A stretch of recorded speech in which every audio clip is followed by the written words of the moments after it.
Como estão a economia do país e o mercado financeiro depois de um semestre de pandemia? E o que esperar para o segundo semestre do ano? É sobre isso que vamos conversar com Héctor Sanches, economista-chefe da Ativa Investimentos.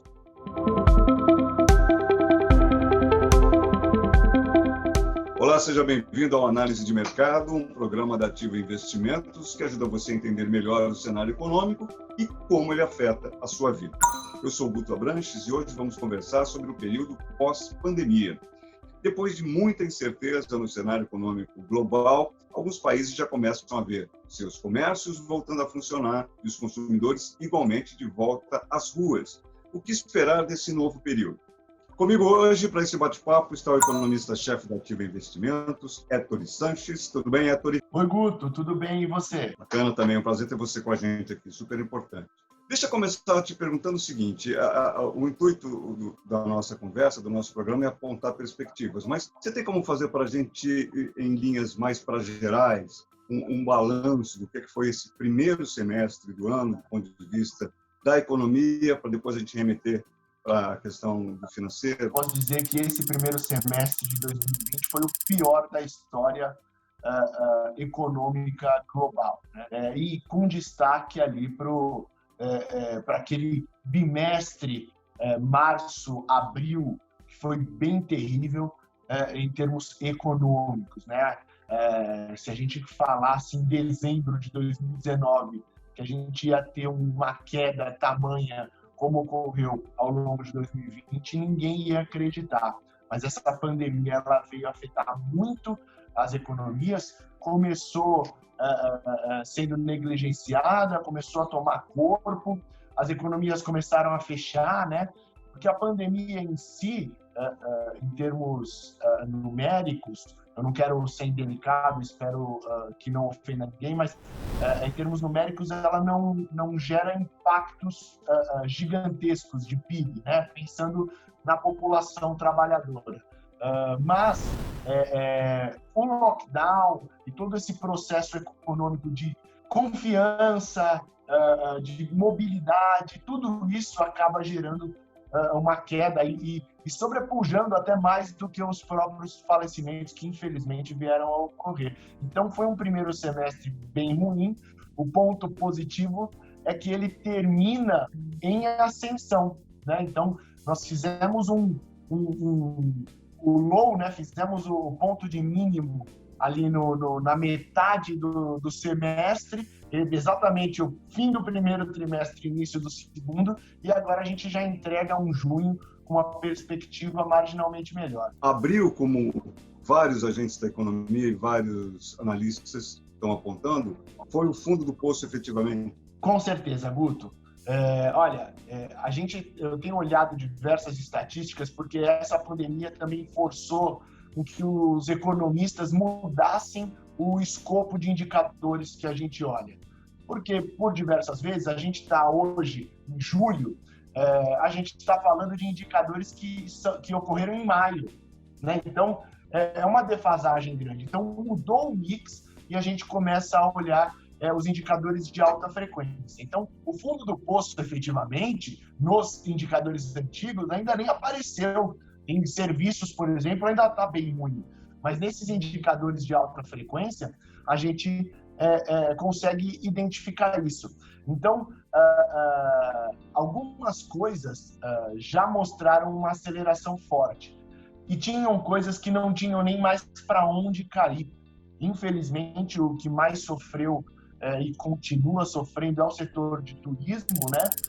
Não só pelo lockdown, mas também pela confiança, né? Nós não iremos viajar para ficar se ambientando com terceiros nos quais a gente, infelizmente, não conhece sem as devidas precauções, né? Eu tenho neném e tudo mais.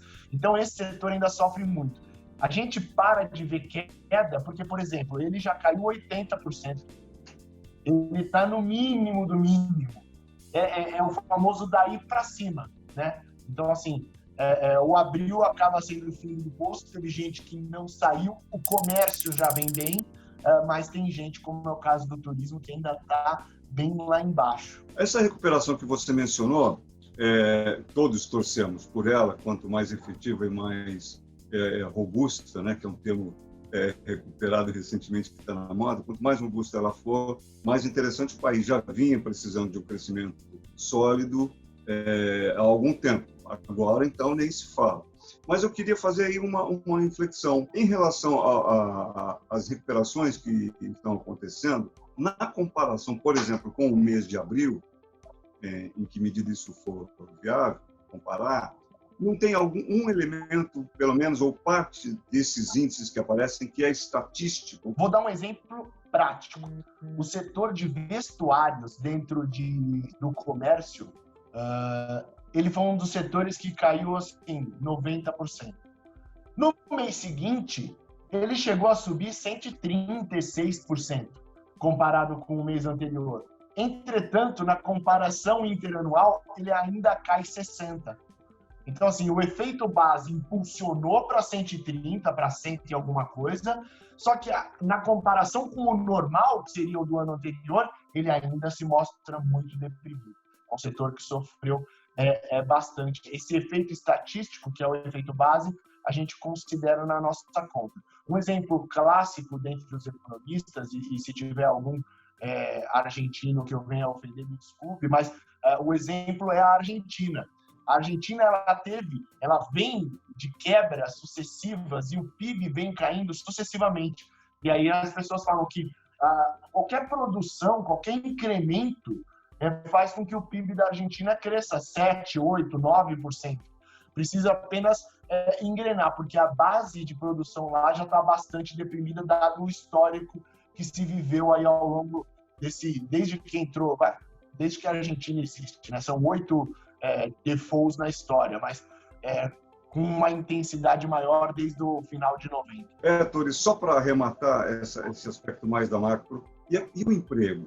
Também não teve nenhuma recuperação, muito pelo contrário. A estatística do emprego é uma das últimas a sentir a melhora, porque primeiro vem confiança, depois a gente vê venda, depois a gente vê produção, e aí vem o emprego lá por último reagir. O aspecto positivo é que ele não caiu tanto por conta dos programas governamentais. Esses programas eles conseguiram manter o emprego de 11 milhões de trabalhadores.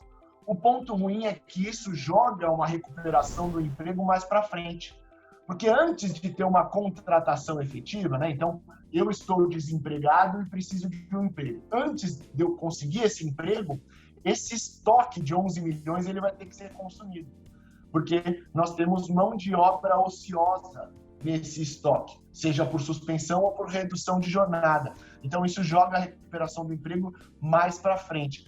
Então, assim, ajudou a sustentar? Ajudou, mas o emprego deve se recuperar de maneira mais paulatina. Vamos botar, então, a conversa no sentido agora para falar das finanças, falar dos investimentos. Queria também te pedir aí essa visão do comportamento do mercado financeiro, já botando uma pimenta nessa conversa, porque tem gente que diz, mas quem está com dinheiro investido está passando longe da crise, porque já tem dinheiro.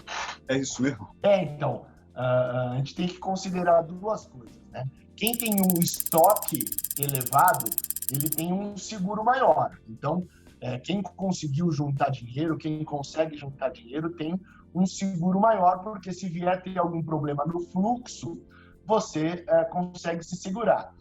O problema é que grande parte da população brasileira não tem esse entendimento. Tem muita gente que não tem a possibilidade de poupar, evidentemente. Mas tem muita gente que tem essa propensão a consumir muito elevada. Então, tudo que entra vira consumo. O brasileiro muito é assim, né?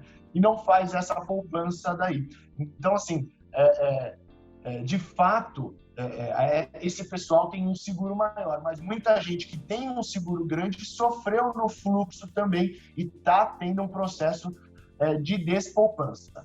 É evidente que nós estamos assistindo aqui a poupança subir por conta de programas governamentais de auxílio, é o caso do Corona Voucher, que surpreendentemente fez com que a poupança se elevasse, ou seja, ao que indica, e pelo menos o que o Roberto Campos Neto, presidente do Banco Central, disse recentemente, o Corona Voucher ele veio mais do que suplementar a renda de parte da população, o que gerou uma poupança precaucional, que deve ser consumida quando esse auxílio sair do horizonte de contribuição. Então, assim, muita gente vem sofrendo.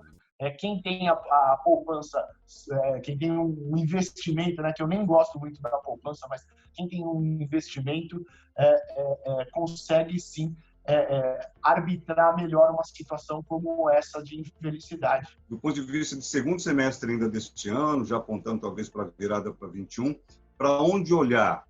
Né? O investidor tem que estar atento a quais sinais, qual é a orientação do gestor de investimentos nesse momento?